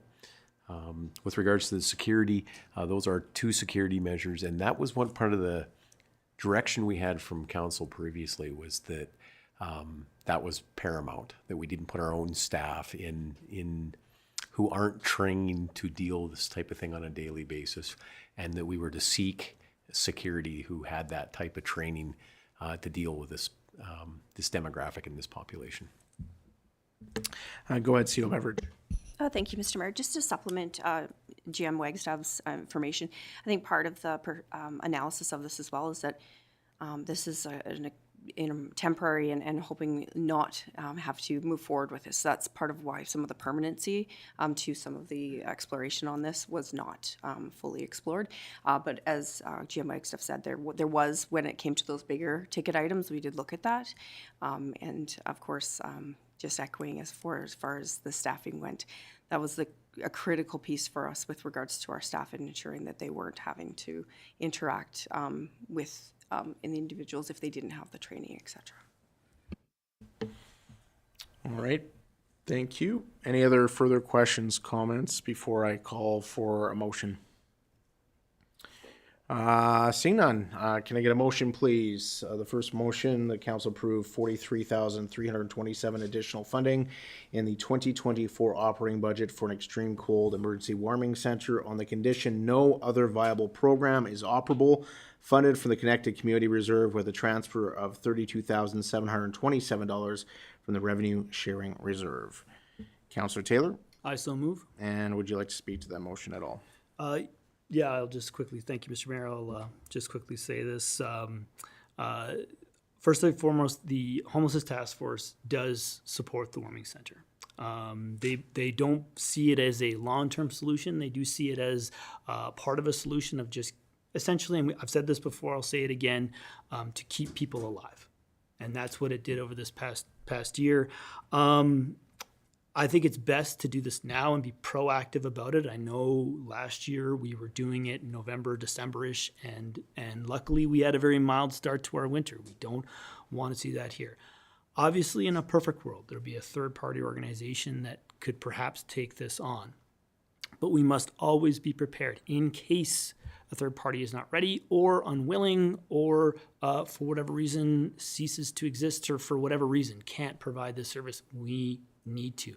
And ultimately, and Mr. Wagstaff said this in his presentation, the warming center, all it does is keep people alive. It's not to provide food or showers.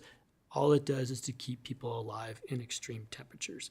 I will say too, if we do enact the protocol or we do pass these motions here, and a third party does end up providing this service, I believe that we just need to communicate that to the public. If people are wondering why the town isn't providing this, because there's another organization that is providing that service, it's just, we just need to be clear in our communication to the public. In case there are concerns or questions on that, they may know who to address those to. So supportive of this motion and the following motion on the floor. All right, thank you. Any further debates on this motion? Any comments or questions before I call the question? Seeing none, I will call the question. All those in favor? All those opposed? Motion carried. And can I get a motion, please, that council approve $58,960 to be included in the 2025 operating budget to operate an extreme cold emergency warming center on the condition no other viable program is operable, funded from the Connected Community Reserve with a transfer of $58,960 from the Revenue Sharing Reserve. Go ahead, Councillor Taylor. I so move. Thank you. Any questions, comments, or concerns? Seeing none, I will call the question. All those in favor? All those opposed? That motion is carried. Thank you. We will move on to public board member appointments, Intermunicipal Subdivision and Development Appeal Board. Can I get a motion? Are you presenting first, or do you need us to go in closed first? Through you to Mr. Mayor, we can go into closed. Okay. Can I get a motion that the meeting move into a closed session to discuss public at-large member appointments to the Intermunicipal Subdivision and Development Appeal Board pursuant to Section 17, 19, and 24, the Freedom of Information and Privacy of Protection Act? Go ahead, Councillor Chachka. I so move. Okay. All those in favor? Motion carried.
All right, thank you. We're out of closed session now, and I'm going to remove myself from the next motion due to a conflict of interest, and I'll relinquish the chair to Councillor Pisichny. I have to use this one, don't I? All right. So we are on motion number 2, correct? All right, do we have a reading for that?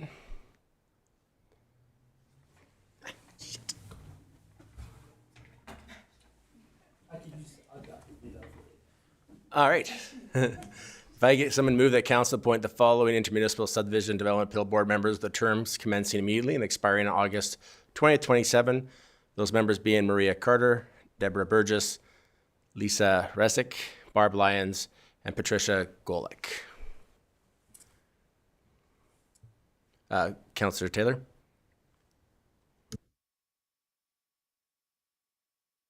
Yep, I so move. Sorry, any discussion? All right, hearing none, all those in favor? Opposed? That motion is carried.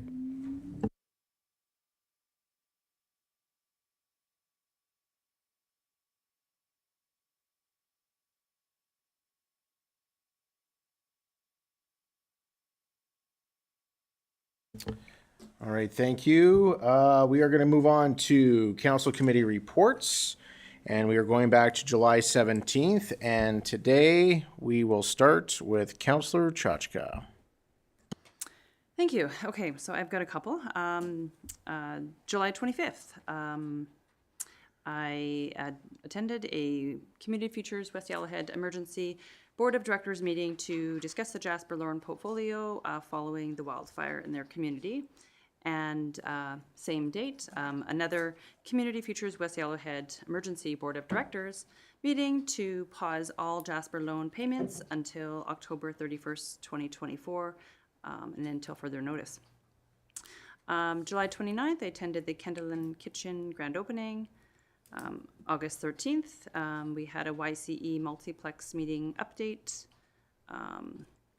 August 16th, I attended a Community Futures West Yellowhead Investment Review Committee meeting, again, to discuss the Jasper loan option.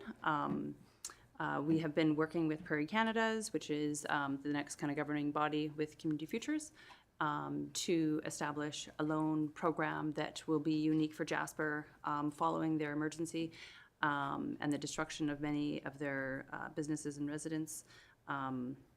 That a loan that would be available only for the Jasper residents, or sorry, the Jasper businesses that have had a previous business license within the Jasper Park or the town site, and that can also provide, or that have had a business that was functioning well prior to the wildfire, and that can have a that has a program in place to be able to continue their business into the future.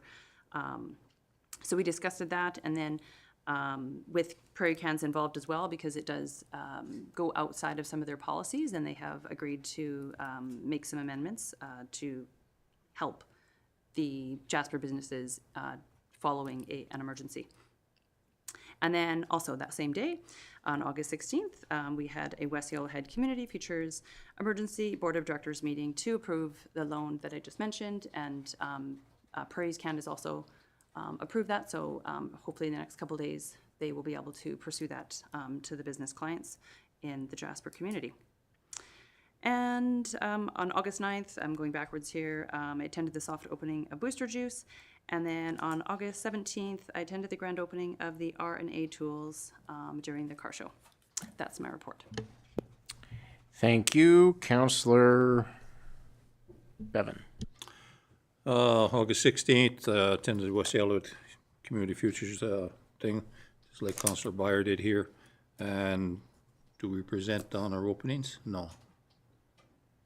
You do you.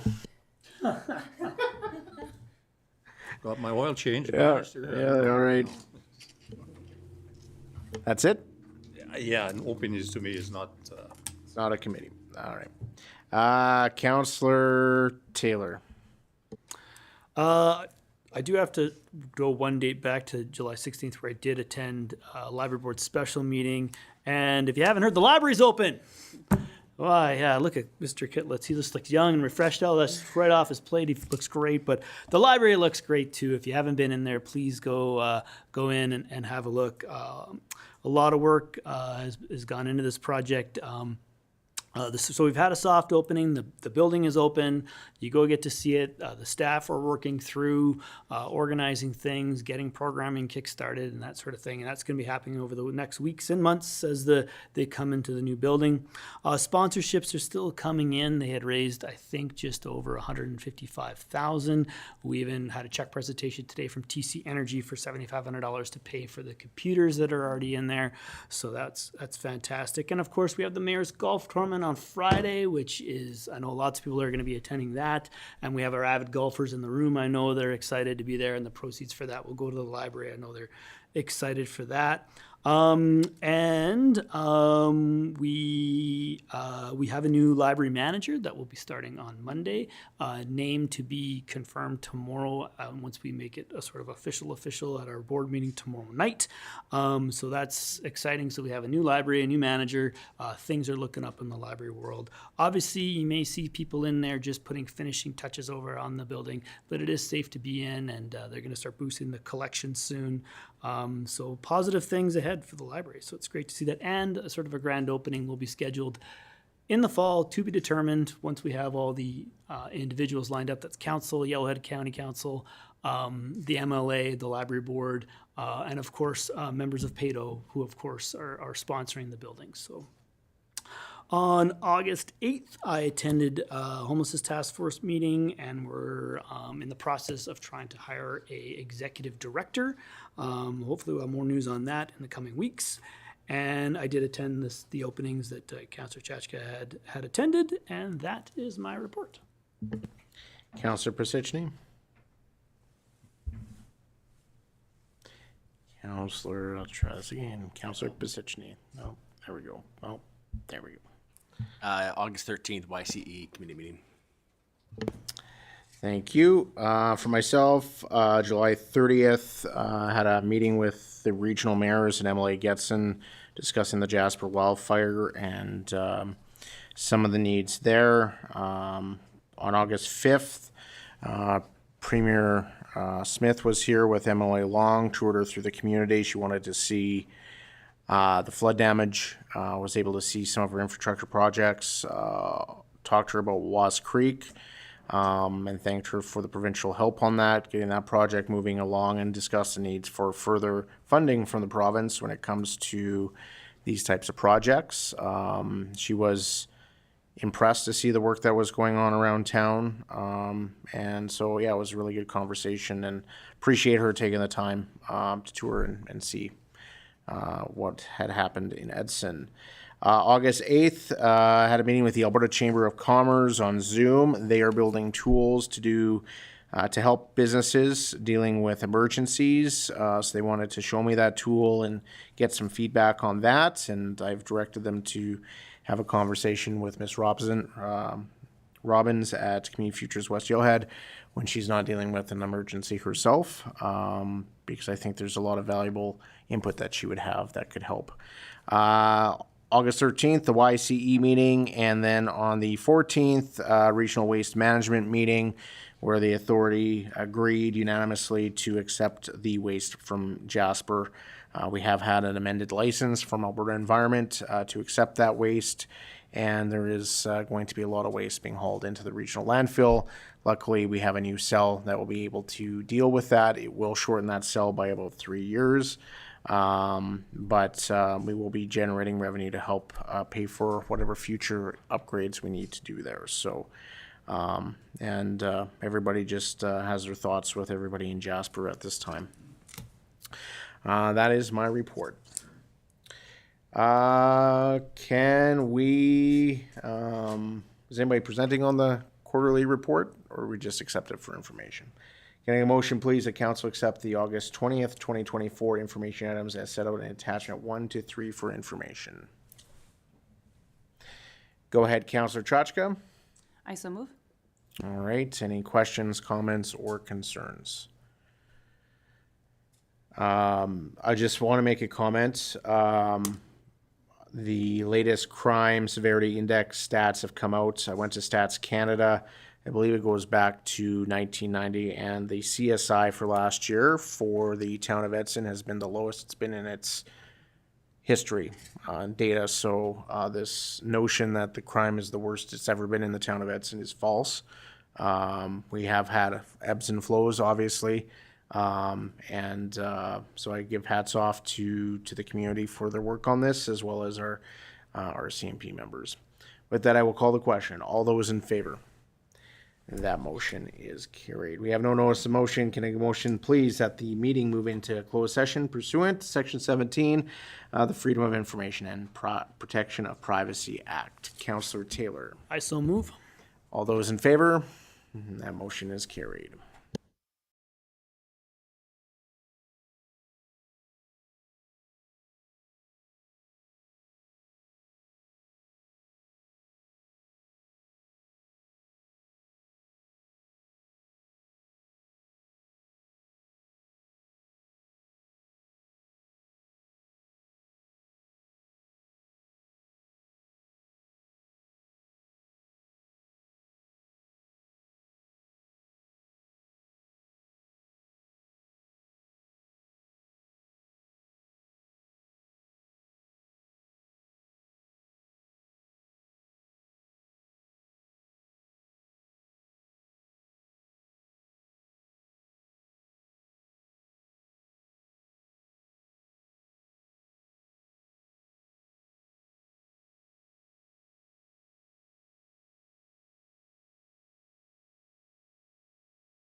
All right, so we have no items arising from the closed session, so I will call the meeting adjourned. Thank you, everyone.